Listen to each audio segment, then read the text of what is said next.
Hi, I'm Luann Fulmer here with Andrew McNair of Swan Capital. And gosh, Andrew and his team have been working so hard with people just like you, either entering retirement, pre-retirees, or people already in retirement, creating financial strategies to get them to and through retirement. And so we are talking today about annuities and how they may or may not be right for you. But here's the deal. Today's annuities are different than the ones from your grandparents, okay? Talk about how much has changed with the income tools that we can use today, Andrew. Yeah, we talked about this earlier that annuities have got a bad rap, and in some way they should, just because of the lack of education from some of the salespeople that sold them in the 1990s and the early 2000s. One reason they got a bad rap is this clear reason. People will say, "Why do people hate annuities so much?" Here's a good reason. Many times people they would take a $400,000 401k, they would come to a financial professional they thought they could trust. The person said, "You should put all your money in this annuity and we'll give you a guaranteed income of $5,000 a month for the rest of your life." The person does the math, says, "That's really good. If I live to be Methuselah, I could actually make a lot of money off of this." Well, sadly, they chose a single life option only without a return of premium, which basically means when they died, their family got nothing. Their Oh, spouse got nothing. And if you no. want to get a bunch of letters to your congressman, you want to get a lot of letters to insurance companies about how badly they're hated, that's how you do it. You take someone's money after they've worked 30 years. After 3 months they pass away, you take the money for the rest of their life.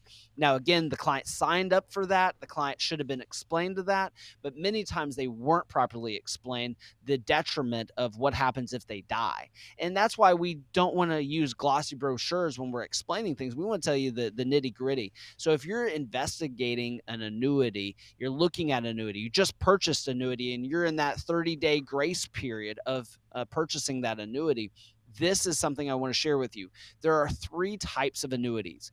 Anytime someone comes to my office and they say, "I hate annuities," I say, "Okay, great. Me too. What type are you talking about?"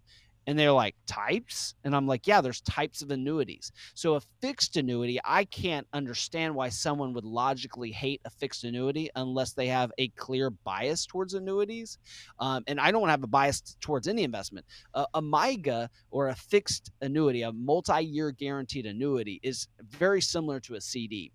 If I put in 100,000 into a MIGA and it earns 5.9% guaranteed for 3 years, and I put in $100,000 into a 5 or 3-year CD, one is going to grow taxable and one is going to grow tax deferred. An annuity actually can have tax advantages because you don't pay taxes till you take the money out, Okay. versus a CD, you pay taxes every year Mm. if we're talking about a taxable CD. So sometimes the MIGA rate is actually way higher than the CD rate at 4%, when this one's paying 5.9% guaranteed for 3 years. So when someone gets explained that they're going to get a guaranteed yield that's better than a CD in this example, Hmm. and they don't have access to their money in both examples, and one's growing tax deferred, they're saying, "Oh, maybe I need to change my opinion about annuities. I Hmm. didn't know that they work that way." And then the second is a type that I'm not a big fan of. They're on the opposite side, and it's variable annuities. First word is variable. So someone thinks they're signing up for an annuity, which is protected, safe, but the key word, context clues, is variable. It means it goes up and down with the stock market. Hmm. The reason why I have some ill will towards variable annuities, again, every investment could have its place. I do believe that, but a variable annuity typically has very high fees, Okay. somewhere in the ballpark of 3 to 4% on average is what I've experienced. So generally 2 to 4% in fees for a variable annuity. And many people get stuck at the income value. So someone tells them, "You need to put your money in an annuity." It happens to be a variable annuity, and there's an income value and an account value, which gets really confusing. They'll say, "Oh, my annuity is guaranteed 10%, 7%." And I always put the brakes on it and say, "No, your annuity is not guaranteed 10%. It's not. No, I was told, Andrew, someone told me I could get a guaranteed 7%." I say, "No, that's the income value. That means that you can only take an income from that account value for the rest of your life. You can't Mm. run to the Bahamas with your income value. Your Okay. account value can, and that's what they're attaching all those fees to." And so it actually creates this golden handcuff situation where if your account value drops in a 2008 and your income values keep on going up, then you're stuck with the annuity company for the next 30, 40 years. Ooh. And so I don't like taking my client's money and giving it full control over, in essence, to the insurance company. So that's my personal opinion. Yeah. Then the hybrid is what we call a fixed indexed annuity. So instead of the MIGA where they pay you a guaranteed rate, they're taking those interests that they would have paid you and they're buying puts and options on the stock market. Basically, they're giving you upside on the stock market without any downside.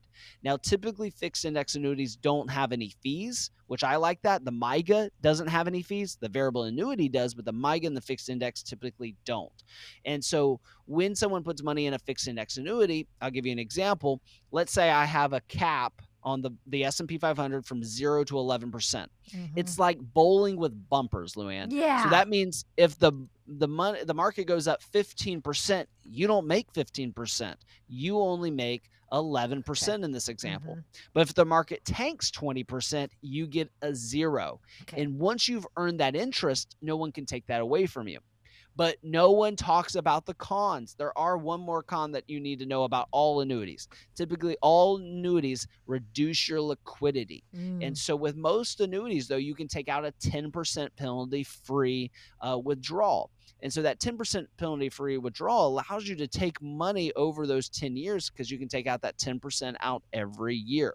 So, one of my Hmm. biggest pet peeves is people will put too much money towards annuities. Annuities are not right for everyone, and not everyone should have 70% of their money in annuities. That would be crazy. Mm-hmm. So yeah, that's the thing. All these varieties of annuities. That's probably why they get the bad rap because of that variable one with all the high fees and everything. But people just Sure. aren't understanding which one that they're talking about. So, like you said, you have to find the one which is going to make the most sense for you and your plan, and that's what you guys do. You walk people through this, so you help them look at their financial situation, and maybe they can just put a little bit in an annuity, right? Absolutely, just to hedge against when the market goes down. I mean, this is how we use them. We call them wall accounts because they're insulated from the market. So we use them as bond alternatives and CD Mm. alternatives because we know from all the back testing that historically they've outperformed some of those asset classes without the interest rate volatility, without the market volatility like bonds do. And so, again, I would put them head to head. I would go on a debating stage to Mm. say a fixed index annuity against a bond, especially when bonds lost money 2 years ago.